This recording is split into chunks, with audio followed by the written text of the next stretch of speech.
de beau. Donc Omar Toujid, bonjour. Bonjour. Donc on se voit dans le cadre d'un entretien sur la question du relogement de la friche artistique Lamartine. Donc un entretien qui se déroule au Kinétoscope, à la friche artistique Lamartine, dans le 3e arrondissement de Lyon.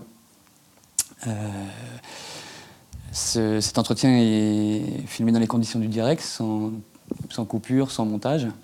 C'est important de dire que tout ce qui sera dit, ce sont tes propos, ils n'engagent pas les propos du collectif.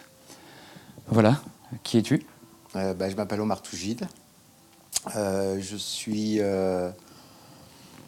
j'ai plusieurs casquettes, mais socialement, je suis un artiste de rue. C'est ce qui me permet de faire mon... C'est l'activité qui me permet de faire mon statut d'intermittent. Je suis intermittent du spectacle aussi. À Lamartine, je suis avec une structure artistique qui s'appelle la compagnie Cessez-le-Feu, qui fait des spectacles pyrotechniques et du jonglage dansé. Voilà. Mais j'ai aussi plusieurs pratiques qui ont évolué, qui sont définies dans le temps.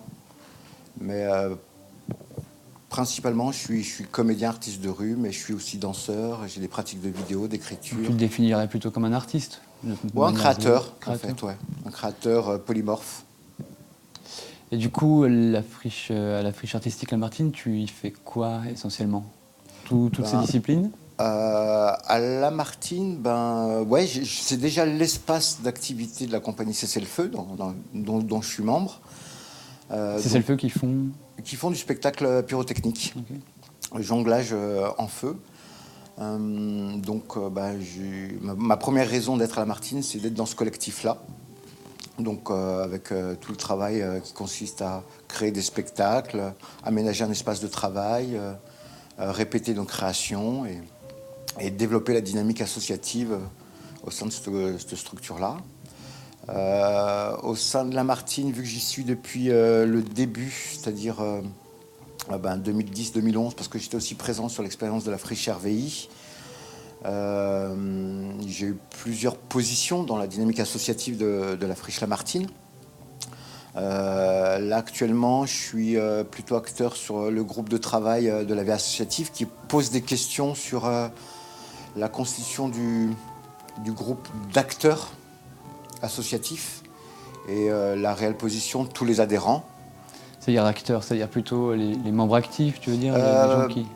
Il y a plusieurs dimensions, c'est-à-dire qu'on est plus ou moins un créateur d'une certaine dynamique et en même temps, la friche Lamartine, c'est aussi une association, l'association Lamartine, et donc qui a des besoins associatifs.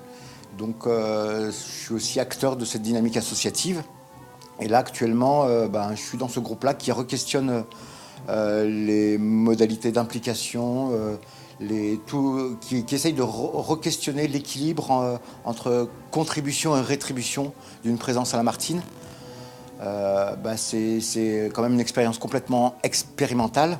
Donc on pose des modèles de pratique et qu'on interroge, qu'on fait évoluer, qu'on laisse tomber et qui sont souvent le terreau d'une nouvelle dynamique de protocole de relations collectives.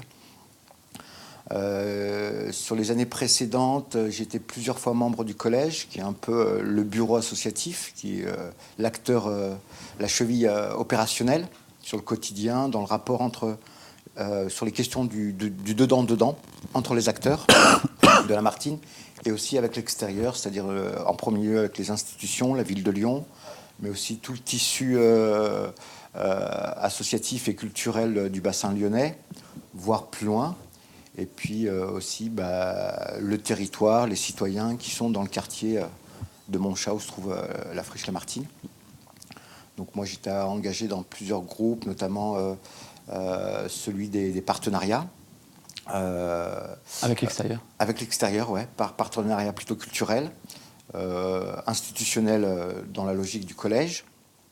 Et puis aussi sur la dynamique de la communication, c'est-à-dire plutôt la capacité d'accueillir des acteurs extérieurs qui étaient intéressés par l'entité Lamartine, parce que vu que c'est un lieu qui est quand même fermé au public, dans son statut administratif et immobilier. Il y a besoin de médiateurs pour accueillir les gens.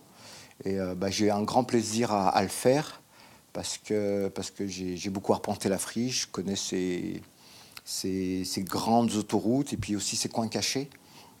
Et puis aussi, je suis toujours très curieux des gens, donc j'ai une connaissance assez fine des activités de chacun, des sensibles de chacun. Et c'est toujours un plus pour exposer ou mettre en lumière la diversité des réalités qui se vivent à Lamartine, aussi bien dans la créativité artistique que dans la réalité sociale ou la réalité culturelle de chacun des membres qui composent Lamartine. C'est un sacré village horizontal et vertical aussi.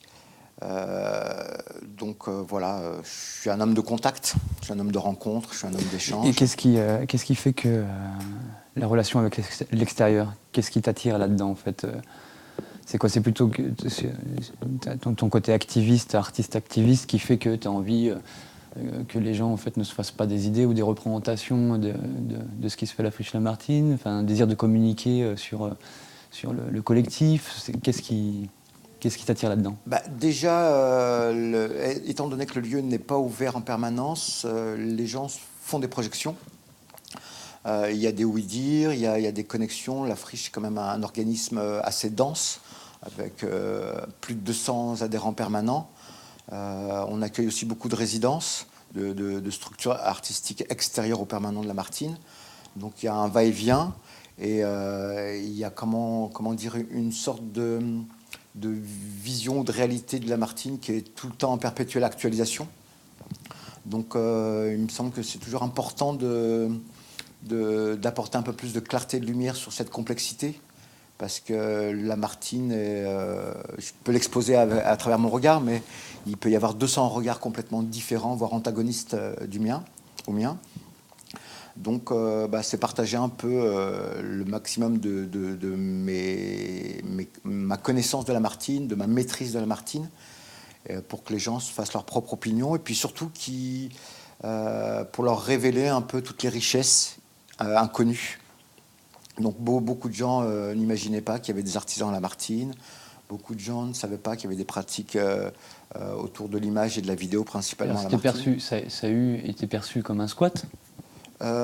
Peut-être que Lamartine a pu être perçue comme un squat parce qu'elle était la suite de l'expérience de la Friche Hervey, qui a démarré en squat, et où la culture de certains acteurs qui étaient issus de la pratique du squat ou de l'alternative politique était très présente, a reconduit cette lecture-là. Et d'ailleurs, pendant longtemps, il y a eu un climat de confiance qu'il a fallu toujours reconsolider avec la ville, dans le rapport avec la ville. Et ça reste un lieu fermé, donc c'est un lieu qui permet toutes les projections, aussi bien les plus fantasmées que les plus inquiétées.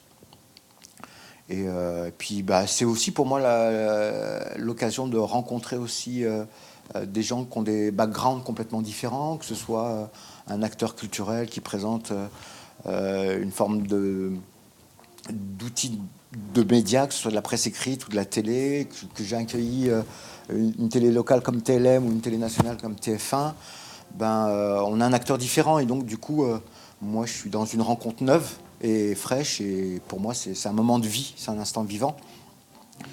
Et voilà, et c'est complètement différent quand je vais accueillir des élèves d'une école de management culturel ou de développement de projets culturels internationaux, qui considèrent notre espace comme un terrain d'innovation, d'émergence de pratiques. Ce que je constate, d'autant plus avec le temps, de la durée de mon expérience. C'est-à-dire, oui, tu peux aller un peu plus loin parce que tu as cette expertise-là. C'est-à-dire que tu as accueilli donc, autant des télés que en fait, des différents organismes de formation. Qu'est-ce qui en ressort en fait, des gens quand ils viennent ici? Est-ce qu'il y a quelque chose qui est commun en fait? Est-ce que la surprise et l'émerveillement. Déjà, la surprise, les gens n'imaginaient pas toute la diversité des pratiques, la richesse des rencontres qui se vivent, cette qualité de vivre ensemble qui est toujours une forme d'utopie, même si c'est pas la même utopie qui est partagée. mais elle est partagée sur le même terrain spatial. Donc du coup, il y a toujours des frottements. Des conflits? Comment? Des conflits? Oui, bah, le frottement, c'est ça, c'est le conflit, c'est avant la compréhension, avant l'intégration, avant le respect mutuel, ou pas. Bah, des fois, il y a aussi de la confirmation de certains antagonismes, mais on arrive aussi à une réalité de cohabitation. Donc on n'a pas pris les armes pour mettre fin à cette cohabitation, et c'est quelque chose d'assez heureux, malgré la divergence de nos réalités, de nos appréhensions du futur. Et ça, ouais, donc ça c'est un peu ce que tu vis toi.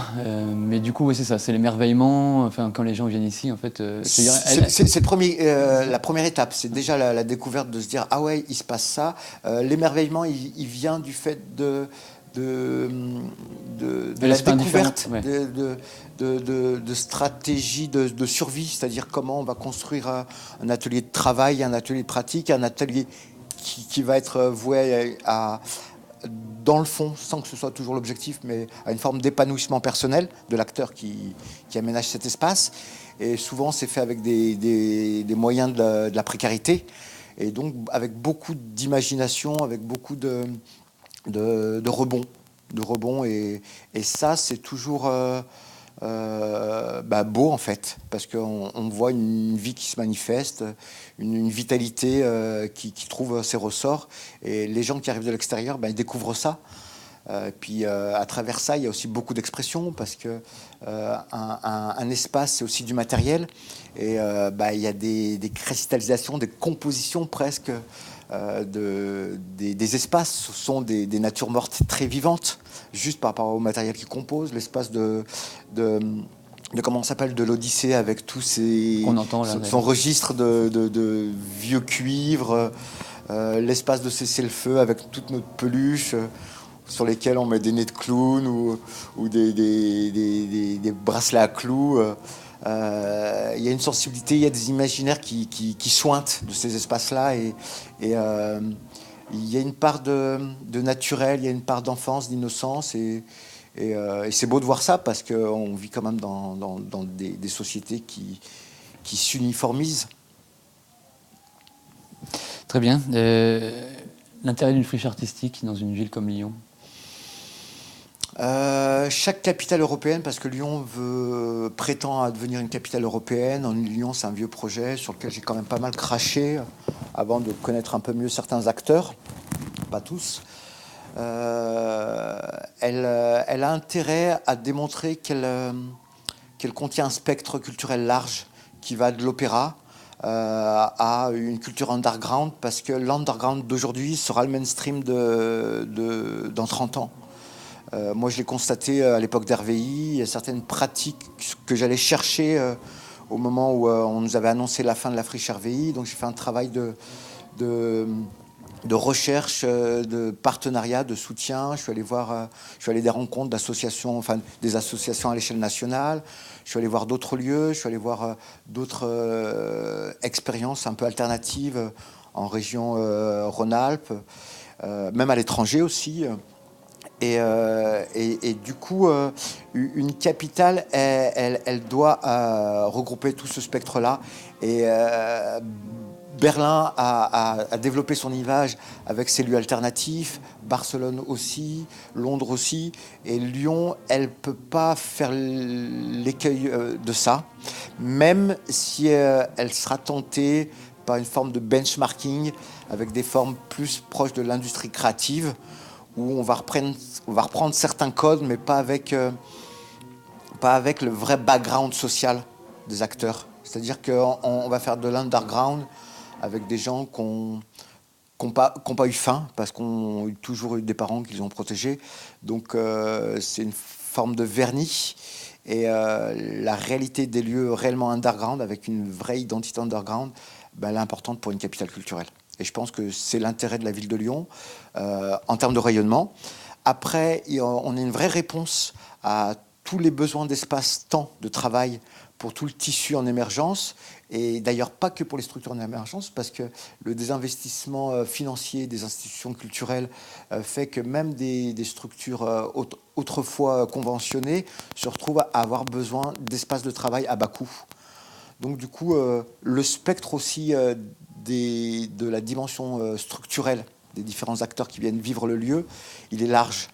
Donc aussi bien la jeune compagnie qui vient de se créer avec des gens qui ont eu la même formation théâtrale ou musicale dans un centre de formation, que ce soit le CFEDEM ou l'ENSAT, eh ben, ils ont besoin au début d'espaces où ils peuvent travailler sans montrer patte blanche. Et Lamartine offre un espace d'accueil avec des conditions, des contraintes d'accueil qui sont réduites, et notamment le bas coût. Donc et dernier point qui me semble important, c'est qu'on est aussi un espace réseau. C'est-à-dire que c'est toujours agréable pour moi de voir quelqu'un qui vient répéter pour la première fois à Lamartine et de se rendre compte qu'il connaît d'autres acteurs. Que tu connais fraîchement. Comment ? Que tu connais que moi je connais, ou que j'accueille. En fait, ça permet d'avoir une supervision du tissu social, culturel, voilà, artistique. Ouais, c'est un espace aussi de rencontre ou de re-rencontre à Lamartine, et il y a une vraie dynamique de réseau. Parce que les pratiques de mutualisation font que, voilà, on va s'échanger des infos, on va s'échanger du matériel, on va s'échanger du savoir-faire, on va être dans des rapports de troc, pas toujours marchands ou marchands à bas coût, qui permettent aux choses de se faire, qui permettent à des acteurs d'atteindre un nouveau palier de leur structuration et de continuer à exister, quoi, et puis à continuer de progresser surtout. Très bien. Tu as vu d'autres lieux intermédiaires oui. Ce que tu disais tout à l'heure. Qu'est-ce qui fait la singularité de la friche Lamartine, à ton sens ? Ça serait difficile parce qu'on a quand même un terreau commun qui est assez fort, c'est-à-dire des lieux requalifiés, des logiques d'auto-organisation. Ça, c'est ce qui fait tronc commun, en fait, avec ces lieux intermédiaires, on est d'accord. Ouais, mais justement, qu'est-ce que Lamartine, en fait, elle se singularise comment par rapport à tous ces lieux-là qu'on se même tronc ? Je dirais qu'on a eu la chance d'avoir des acteurs qui avaient une grande expérience. Je pense à Jules Desgouttes, dans RVI, dans Lamartine, mais bon, je vais parler de ceux qui sont restés à Lamartine, parce que je pourrais parler de gens comme Ronald, je pourrais parler de gens qui ont pas vécu l'expérience de la friche Lamartine, mais qui étaient présents à RVI. Et donc là, dans mon propos, là maintenant, je vais parler que de ceux qui sont à Lamartine. Et des gens comme Jules, avec le travail qu'il a fait avec Art Factory, et actuellement avec la coordination des lieux intermédiaires, a théorisé beaucoup de nos réalités. Donc ça nous a permis de nous poser des questions avec une certaine justesse. Il y avait des acteurs qui étaient assez engagés, avec une grande générosité, je fais partie de ceux-là, qui ont donné de leur temps, qui ont donné de leur curiosité, qui ont donné de leur sensibilité pour faire avancer le débat collectif, parce qu'il y a quand même dans nos lieux beaucoup de gens qui sont que des usagers, qui viennent user un espace de travail à bas coût, qui viennent développer les ressources du lieu par leur pratique, parce qu'ils sont dans le champ de leur autodétermination ou de leur structuration professionnelle. Mais du coup, ils n'auront pas beaucoup de disponibilité sur les questions du commun. Et à Lamartine, il y a aussi un autre acteur, c'est Maude, qui a été un acteur assez structurant parce qu'elle était fraîche quand elle est arrivée. C'est qui Maude ? Maude le Chevalier, enfin Maude. De toute façon, c'est Maude. De toute façon, il n'y a pas à tripoter, c'est Maude.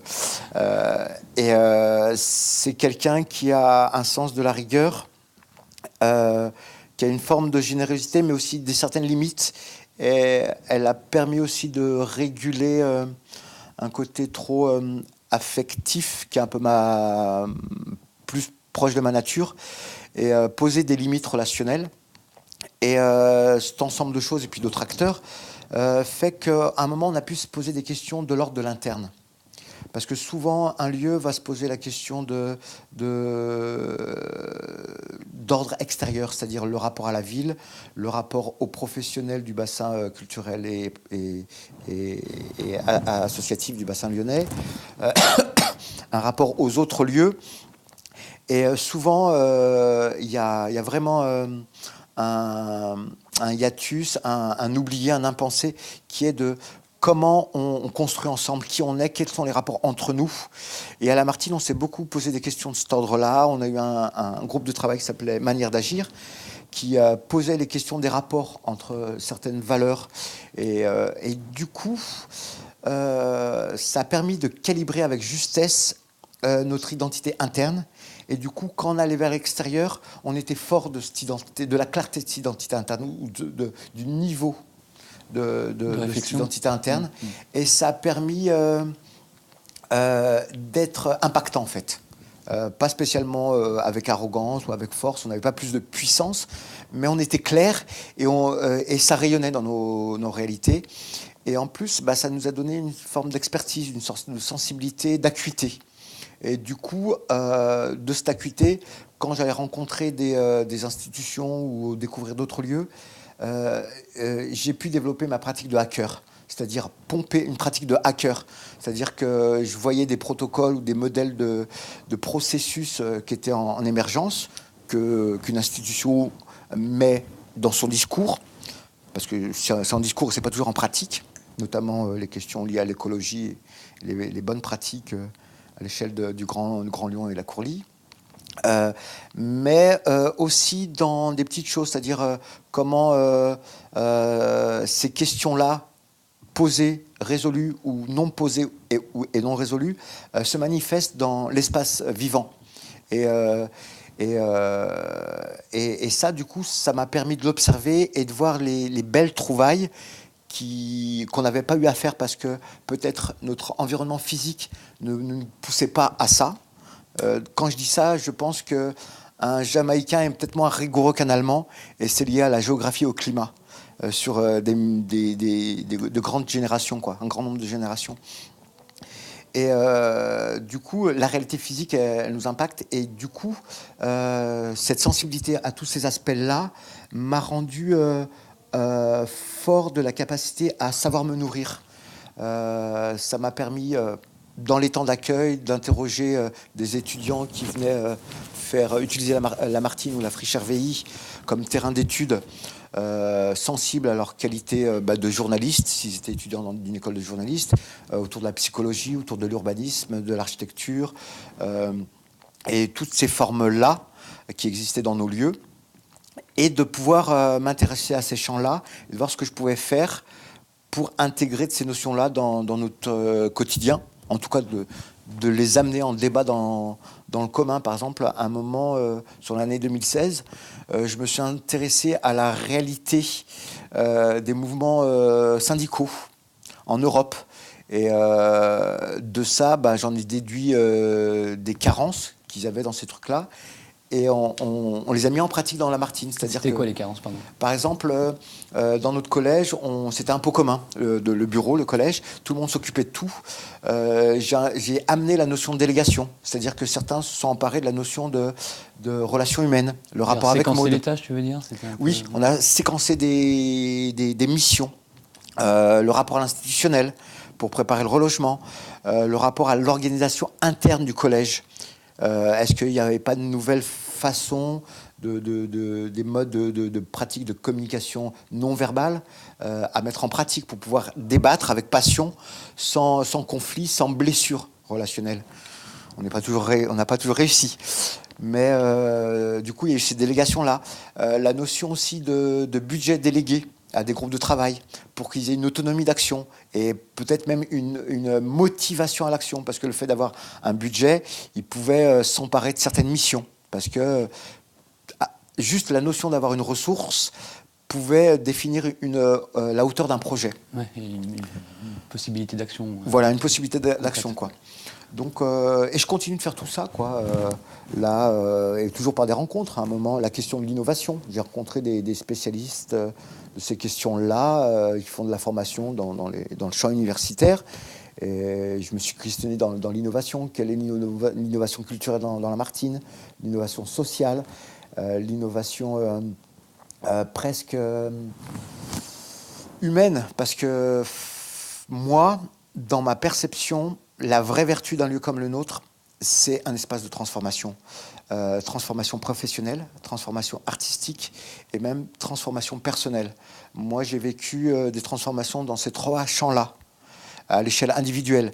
Et je pense qu'au niveau collectif, il y a aussi des transformations, même si on est comme un orchestre. On est une grosse pieuvre très lente dans le mouvement, toujours avec une capacité à la réfractation, à se refermer sur elle-même. Et malgré tout, cet organisme, je le sens évoluer, aller dans la transformation. Est-ce que c'est la taille du collectif qui fait qu'il y a une forme d'inertie ? La taille du collectif influe énormément.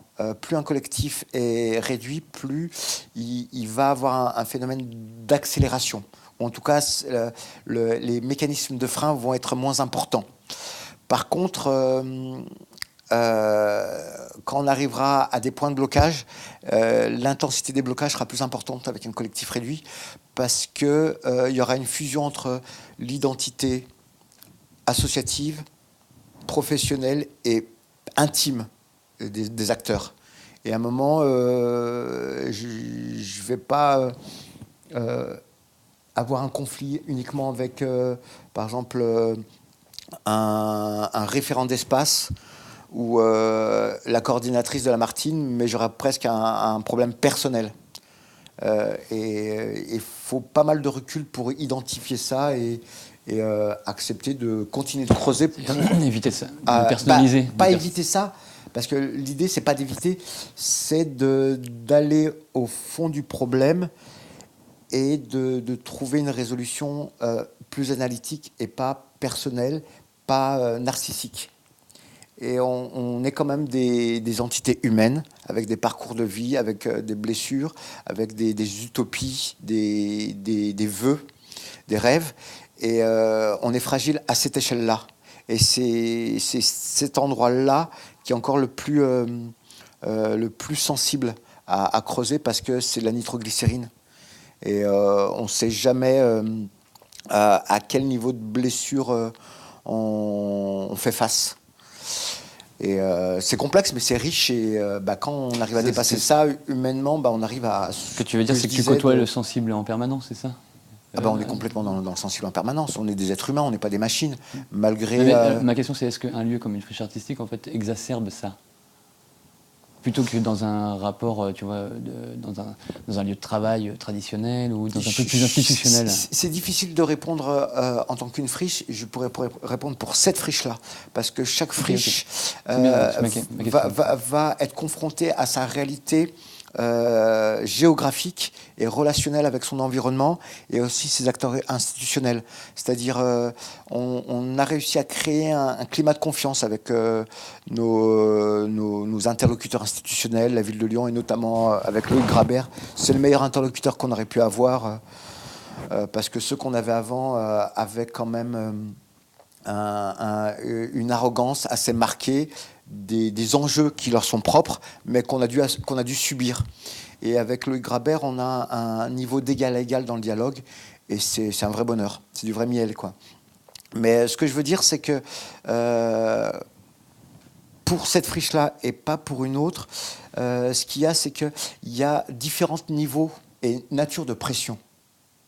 Et on est constamment dans chaque problématique, dans l'obligation de le devoir de faire ce travail, d'ouvrir la focale et de la refermer.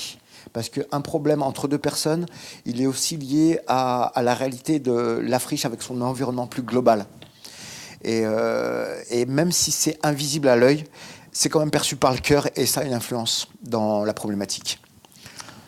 Je ne sais pas si ça répond à ta question, mais c'est ma façon de le percevoir. Est-ce que je peux te demander juste de remettre le micro, enfin voilà, de le repositionner voilà. C'est bien, mon cher. Ça va très bien. Intervieweur. Je te connais, mais je ne dois pas dire ton nom, mais je sais où tu habites. On va passer sur la question du relogement. Ouais. Enfin, on peut passer d'abord peut-être sur le mode de gouvernance, en fait, peut-être comment il a évolué au sein de la Martine. Et puis peut-être après arriver, parce que c'est un peu lié tout ça, en fait, comment ça, on envisage le relogement, enfin comment c'est en train de se dérouler ça. Par rapport à la gouvernance, c'est comment la Martine a hérité de ce qui a été défini comme vital à l'époque de la friche RVI, c'est que la souveraineté est détenu par les présents, les individus présents. Donc, le pouvoir est détenu par des adhérents individuels, pas par des structures associatives ou des compagnies. Et ça permet une sorte de transversalité. L'objectif, la vertu de ça, je dirais, c'est que ça renvoie à la responsabilité individuelle. Cette responsabilité individuelle, elle n'est pas tout le temps assumée et assurée.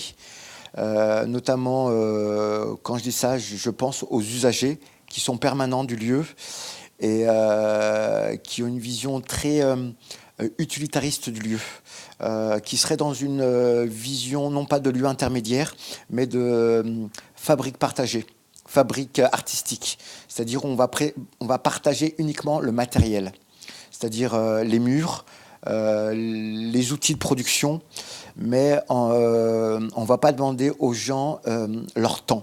On va pas attendre d'eux qu'ils investissent leur sensible. Et ils vont estimer qu'ils ont assumé leurs responsabilités en payant une cotisation. Matériel.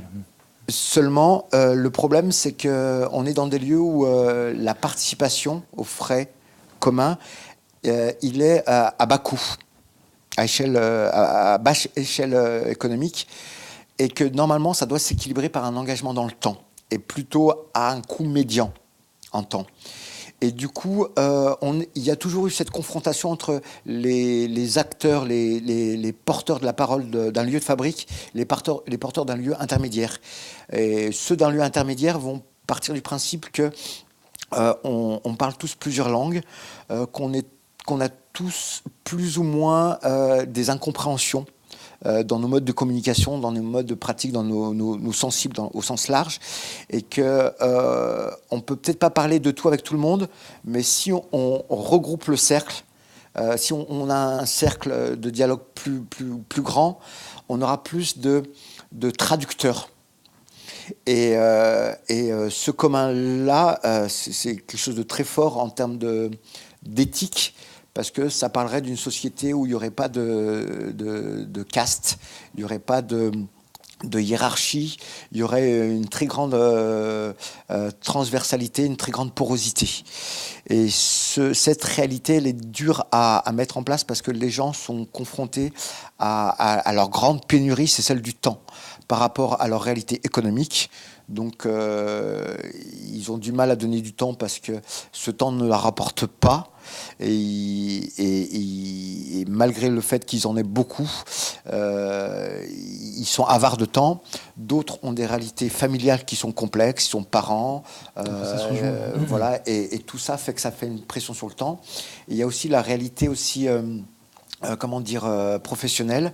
Ils ont des urgences, des enjeux. Ils sont pas dans le jeu, ils sont dans l'enjeu, donc c'est grave. Leur situation est grave, et du coup, l'engagement associatif, pour eux, ça serait quelque chose de trop adolescent, pas très mature, pas digne d'un PDG de structure. Tu dis ça en l'air ou tu as déjà eu des retours en fait c'est une perception je dis ça en l'air, mais non, je dis pas ça en l'air parce que les gens ne le disent pas dans ces mots-là. C'est moi qui tire le trait pour que la personne qui est en face et qui regarde ce documentaire, ils comprennent de quoi je parle. C'est beaucoup plus nuancé, c'est beaucoup moins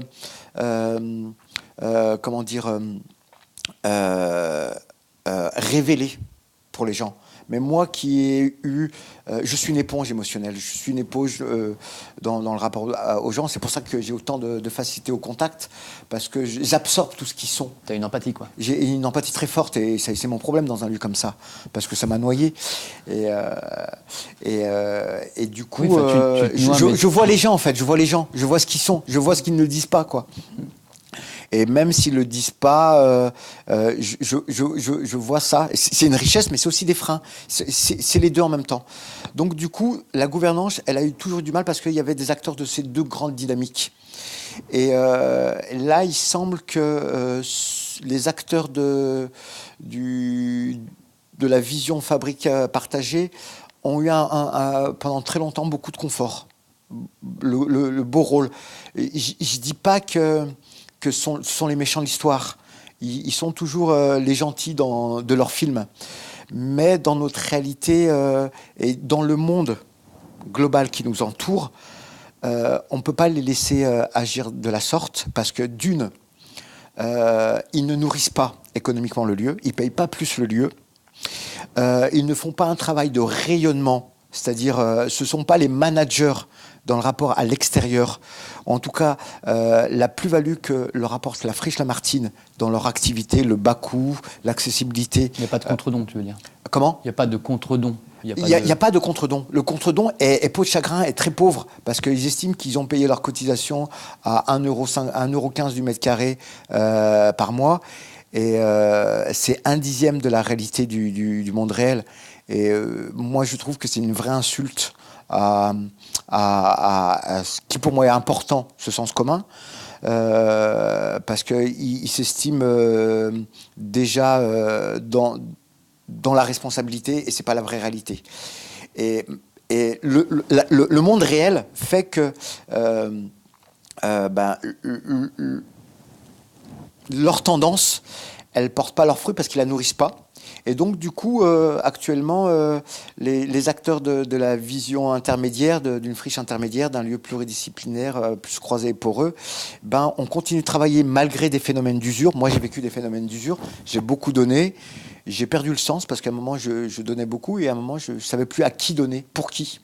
Tout ce travail que je labourais comme un tracteur, et même plus comme un acteur, m'a épuisé parce que je ne savais plus à qui je devais donner les fruits de ma récolte. Et du coup, j'ai limité. Et là, j'ai vraiment fait un travail intime, personnel, sur ma vraie identité personnelle, relationnelle. Je me suis auto-limité. Ça a été très violent pour moi parce que c'était contre ma nature, contre mon confort. Mais ça a été formateur. Et d'autres ont fait pareil. Et ce phénomène d'usure, et non plus à l'échelle unipersonnelle, mais à l'échelle associative, fait qu'on a re-questionné ça, et on re-questionne la place de l'adhérent et la nature de l'adhérent, ses devoirs et ses pouvoirs.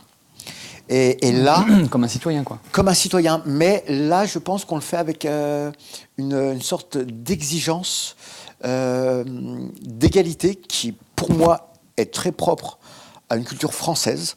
Je pense qu'on n'aurait pas eu ça dans une friche italienne ou une friche américaine ou une friche anglaise. Parce que c'est vraiment le terreau culturel français depuis la Révolution. Donc, tu veux dire que c'est une prolongation un peu de notre sens civique français, ouais. Mais vraiment, il y a une dimension nationalo-culturelle de ça. Et je pense que Lamartine peut hisser le drapeau rouge, bleu-blanc-rouge là-dessus, parce que c'est la plus grande vertu culturelle de la nation. Et on la met en place dans ce petit laboratoire citoyen, culturel et économique aussi. Et donc, ce modèle-là, il est en train de se mettre en place. Le groupe de travail GDT Vie Associative a travaillé a fait un gros travail d'analyse sur toute la réalité associative de l'année 2017. Le travail se fait en 2018, va commencer à se manifester en 2019. Je pense que ça va changer des conforts. Je pense que ça va changer des positionnements. Ça va clarifier. Le miroir va être moins opaque et moins flou. Les gens vont vraiment apparaître pour ce qu'ils sont. Et ce groupe de travail va s'attacher à ça. Pas par répression, mais par souci de vérité et d'intégrité. Et je pense que ça a le potentiel de créer une friche très forte ou une friche pépère.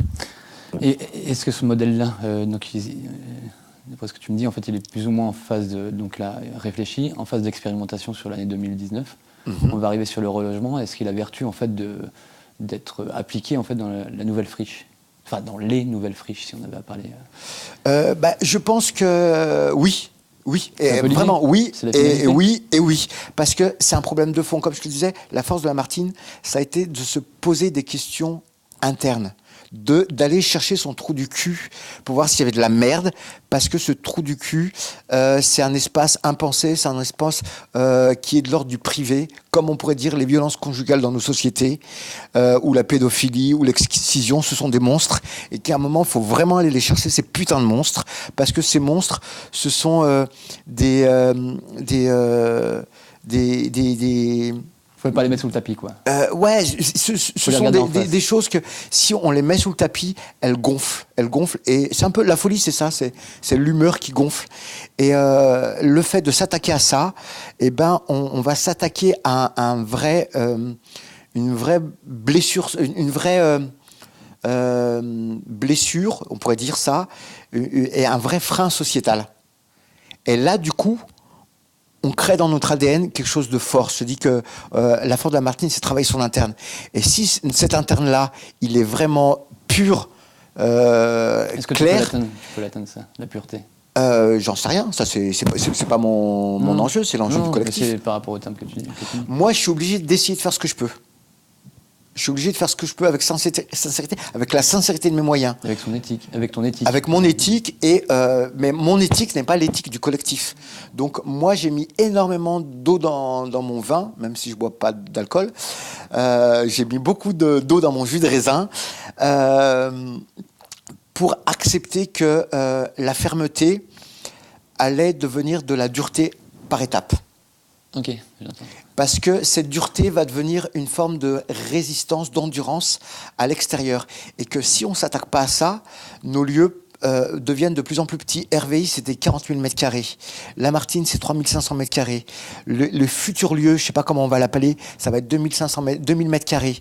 Le prochain lieu, si on continue comme ça va être 50 mètres carrés. Et si on veut avoir un espace, parce que mine de rien, on est quand même des entités incarnées. On vit pas dans le cloud. On n'est pas une âme éthérée comme ça. Je t'envoie des messages supraliminiques pour que mon action s'incarne dans le monde réel. Donc on a besoin d'espace physique. Et si on ne s'attaque pas à ça, on n'aura pas d'espace physique pour le commun. Ou alors ce sera que, entre guillemets, des fils de pute qui auront été opportunistes et intrigants pour défendre leur propre cul.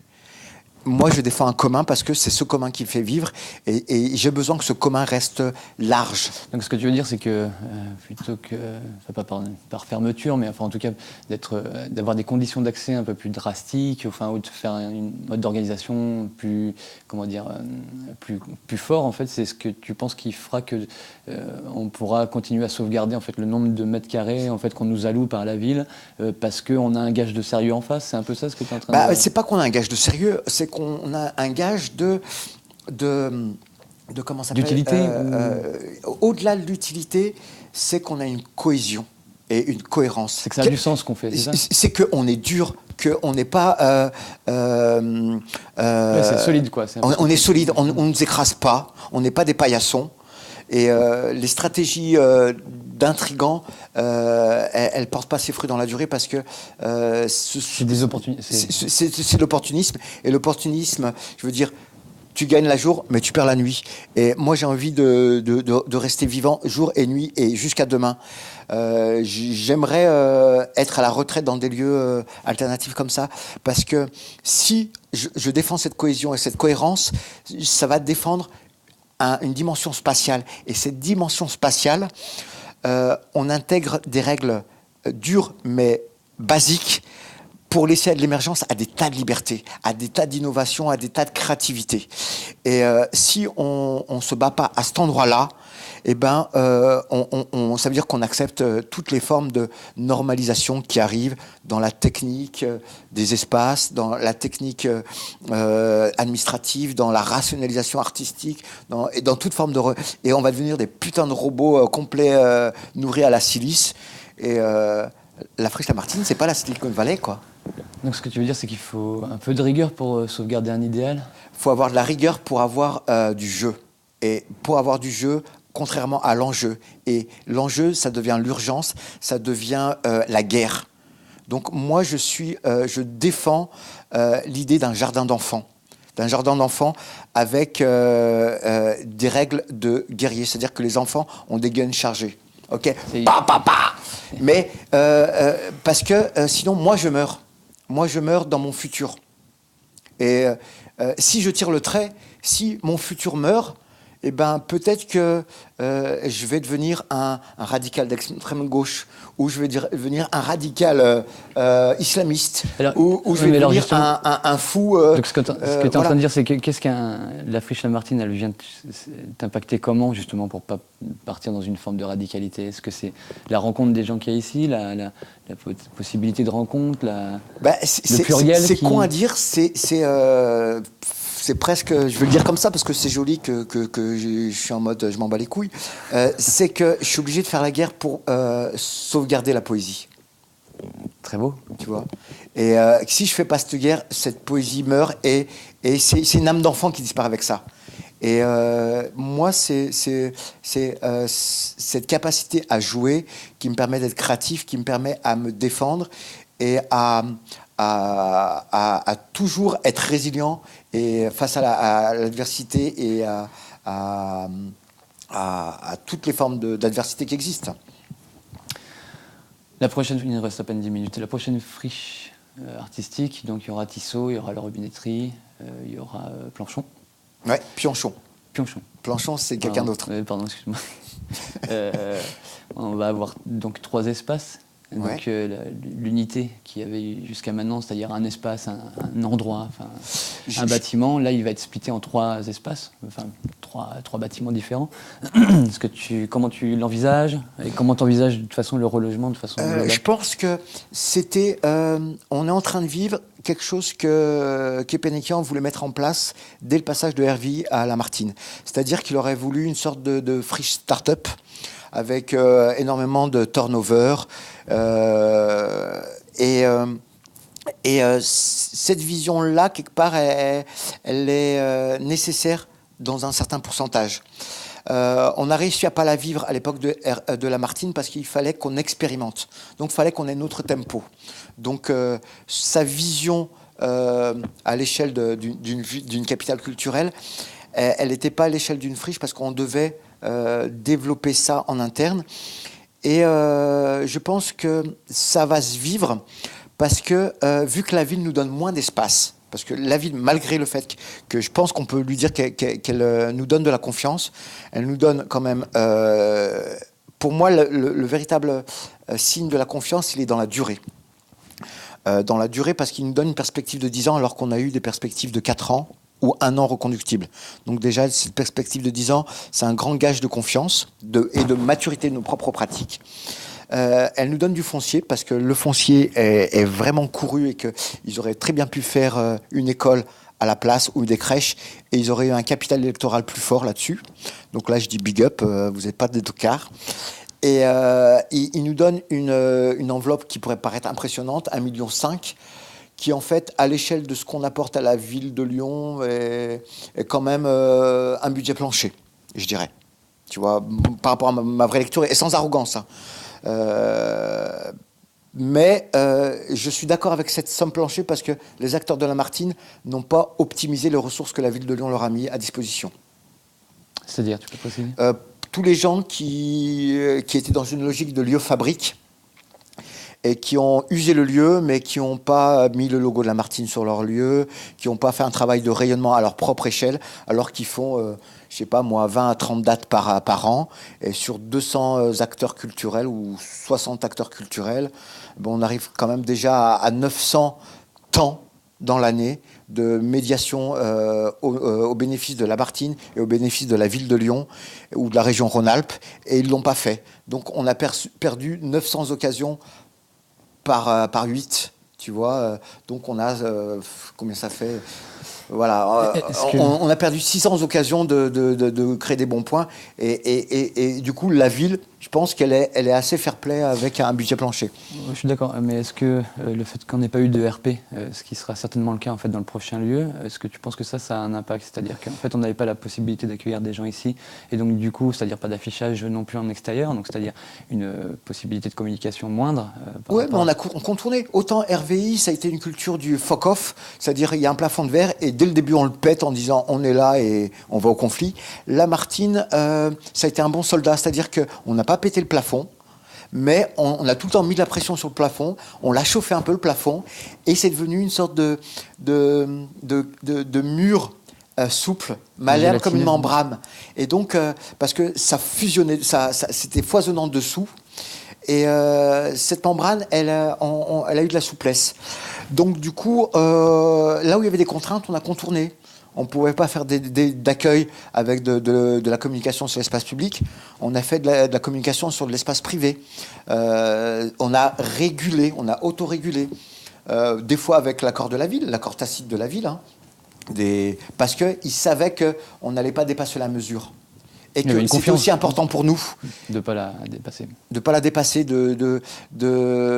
C'est la question de la rigidité de la norme, parce que la norme, dans la vision de la ville, enfin non, dans l'angle de la ville de Lyon, c'est défendre sa responsabilité en tant qu'acteur institutionnel. C'est important parce qu'ils ont une vraie responsabilité, ils sont engagés, et en même temps, ils se protègent aussi.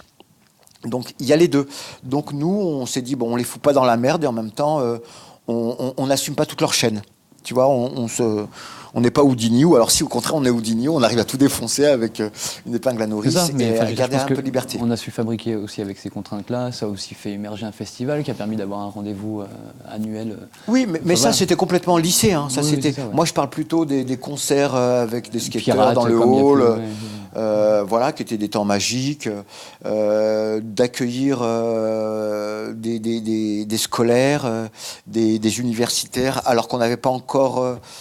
poser des normes ou d'accords tacites. Mais je pense qu'on est obligé de faire ça, et la ville, elle a besoin aussi qu'on lui dise non, qu'on ne soit pas béni oui-oui, qu'à un moment on pète les normes, qu'on fracture un peu des choses, parce que les normes, elles sont aussi beaucoup nourries par la peur.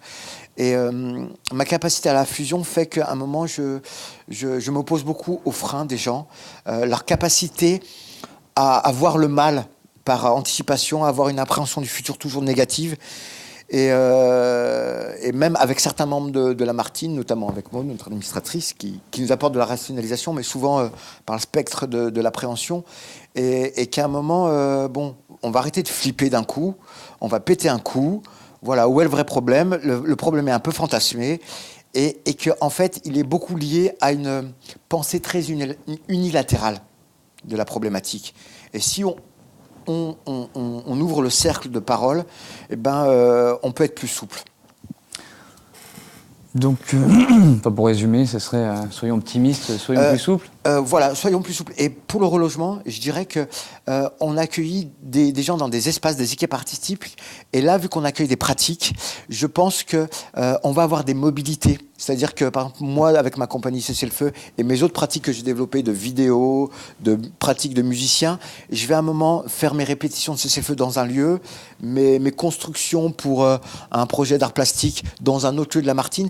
Et la diversité de mes pratiques et les différentes étapes de mon processus créatif ou de mes différents processus créatifs vont faire que mes besoins, parce que ce qui crée la dynamique, c'est le besoin, c'est pas l'envie. Le besoin va créer des mobilités, et j'espère qu'on saura les capitaliser, et surtout avec le territoire où on a lieu. Et ce que je trouve dommage, c'est que à Tissot, on n'ait pas d'espace d'accueil de RP, et je pense qu'il faudra qu'on mette de la pression à la ville pour pouvoir accueillir des gens, ou qu'on travaille avec le tissu culturel autour du 9e. Très bien. Yeah. Marteau Gide. Toi qui ne dis pas ton nom, merci.